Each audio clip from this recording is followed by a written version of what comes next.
Hi guys! Ito nga, i-share ko lang yung nabili ko na Sweet Bites na Dream Cake. Bali, nabili ko to kahapon kasi sobrang pagod, hindi ko na natikman. Then, ayun nga, i-review natin.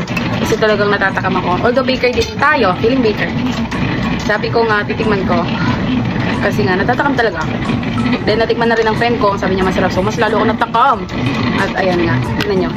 Nauna pa sa akin mga anak ko. Pero ngayon katitikman.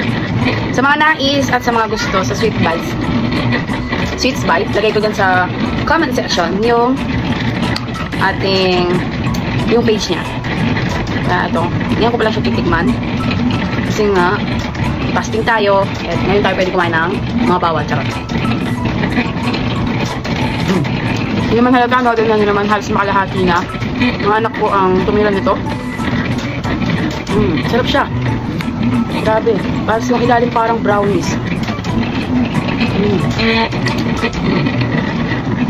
Sarap kasi yung white niya, usually yung ginagamit sa mga ganito is parang frosting lang din, tapos lalagyan lang ng chocolate. Pero ito parang cheesecake.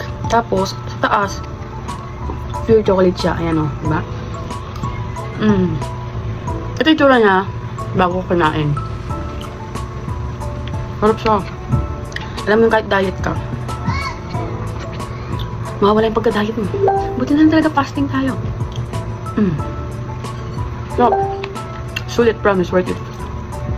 Worth it. Kaya naman, try nyo na din. Lagay ko sa comment section yung link kung saan pwede mag-order. Promise, worth it yung babayaran nyo. Yun lang, salamat.